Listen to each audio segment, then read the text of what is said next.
was a kid, I used to love the extremes of weather. Now, when I was a kid, I liked to play football with my neighborhood pal, Steve Parker. And he was kind of the same disposition, although I think I kind of, yeah, I'm the one that kind of tempted him into the bad weather. We would wait until it was like really cold and really snowy, like it had snowed a foot. And then I'd call up Steve and say, hey, you want to go out and play football? So we would throw the football around. And I loved the extreme weather. And if it was cold, if it was hot, oh, I used to run. I mean, I still run, but back in the day, I ran even more. And I used to love the extremes. I would wait until like the temperature got up to 100 degrees. In Ohio, once in a while, it'd hit 100. Very rare, but I'd go out. And in the winter, I'd wait till it was like the raw temperature was 20 below zero. And I would go out and run. I would just like testing myself against those extreme conditions. And I suppose I still enjoy doing that. The test against the extreme conditions. Experimenting with the lighting here. I don't like what I did. Many different ways to do this. This is what I've been doing. I better stick with that. And once again, I understand what's happening on the frame here with my video. And I like it. I like it. So I was telling you about extremes of temperature. The sun is going to scorch humanity in this particular bowl, this particular plague, the fourth bowl. Now, I didn't mean to suggest to you, I want to correct something, that we can't endure small incremental changes, because we can. If the mean temperature goes up 5 degrees, big whoop. If it goes down 5 degrees, big whoop. But when I said it doesn't take much, I mean as in comparison relative to the size of the sun. I mean, sunspots change the temperature on Earth, solar flares, the distance, but relative to the size of the sun, if that thing were amped up just, 0.0536 times, then, we'd all be scorched, you see. Especially the people in New York, they'd be scorched up there. So it's a matter of relativity, isn't it? Just ask Mr. Einstein about that. So we can endure certain extremes within our... Well, here's me out there running, I'm a real man. It's 22 below. All right, well, let's see you operate outside and 100 below. What's zero on the Kelvin scale? Minus 272. I'm always shocked when I'm in a jet and I'm flying to a fro from a to, and you look at the stats. They have a little screen, United does anyway, and you're looking at the stats and it tells you the temperature outside. Outside the window, it's like 50 to 60 below zero. And we can't go very far up in the air without we have supplemental oxygen, without we have supplemental air pressure, and without we have those small bottles of wine. Very critical, those little small bottles of wine, yeah.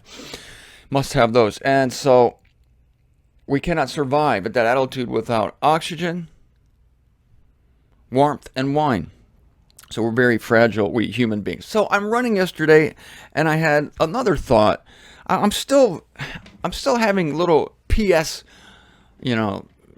things to add here when I'm talking about thinking through something. This must be so important because it keeps coming to me, and I keep wanting to perfect my presentation of it and perhaps bring a new aspect to it. This thinking through a thing. I usually use this to talk about tombstones. You look at a tombstone of a loved one, or you look at the vault there at the mausoleum, and you look through it into what that loved one will become eventually in God. The resurrection, you look through to the resurrection. And I said when I run, I like to look through the run. I don't like to think just of a terminus because you miss the journey. And so consider this. I was running my 4-mile route yesterday, and I'm tempted, like, as I get close, it's very hot, very humid this time of year here. By the way, which, again, extremes, we're talking about extremes, I don't mind it. Everybody's saying, would you go through the Florida summer? You're going to die. Well, so far, I'm loving it. I got no problem so far. Yes, it's hot. Yes, it's humid. Yesterday it was 86 degrees at 9 a.m., 70% humidity, and I'm out there running 4 miles. Was it hot? Yes.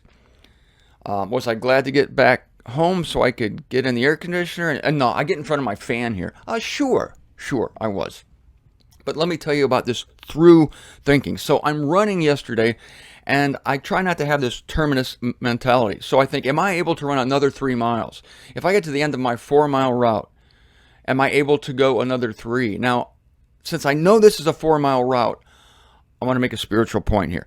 Since I know it's a 4-mile route, I do expect it to end, and I might say that I want it to end, but I can't want it to end so much that I'm miserable until it ends. So in my mind, I tell myself, you're going to run another 3 miles. Can you run another 3 miles after this 4? And I tell myself, yes. And so that slows me down and helps me to pace myself. That's what I mean by thinking through it. Now, we know of people who have set dates for the coming of Christ. And these people have put on robes, gathered on mountaintops, and stared into the sky. These people do not have a through mentality. They have a terminus mentality, and they're putting all their eggs in that basket. They're banking on it. They're throwing all their money at it. Now, let me tell you the difference. Let me tell you how I take advantage of both things. As always, I tell you, I believe the snatching away is going to happen in 5 minutes. I believe it's imminent, just like my 4-mile run. The ending thereof was imminent. However, I need to have a through mentality. So while I'm running a 4-mile route, at the same time, I am prepared mentally to run 3 more miles or 4 more miles or 5 more miles or 10 more. I can run 10 more miles. I'm in that kind of conditioncy. So as long as I'm thinking that, I can both enjoy the prospect of being finished with the run and realize, knowing within myself, that by the grace of God and my superior physical capabilities, I can go extra.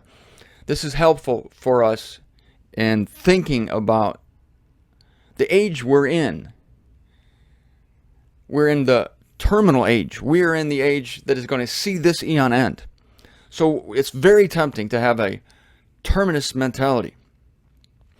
But you don't want to take that to extremes and, quit work, spend all your money, things of that nature.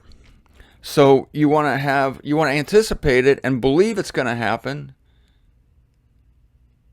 just like I believed my run was going to end. But at the same time, if somebody were standing there at the end of my run, say the Lord Jesus Christ, and I don't know why the Lord Jesus Christ would be concerned about this, but were he to say to me, Zender, it's another 3 miles.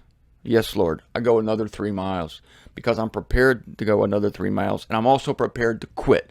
And here's the thing I haven't considered yet. I'm considering it now, live, on this show as I'm speaking to you. If the Lord were to stop me in the middle of my 4-mile run after 2 miles and say, Zender, you don't have to finish this one, bro.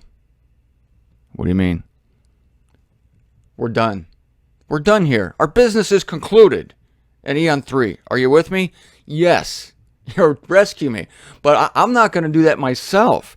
You see, it's so easy for people to think that, oh, since you hope for the snatching away, then you don't want any more trials. Well, yeah, no, I don't want any more trials. But by hoping for the coming of Christ, it doesn't mean that you're not willing to endure more. You are, but if you get lifted off of it, fantastic.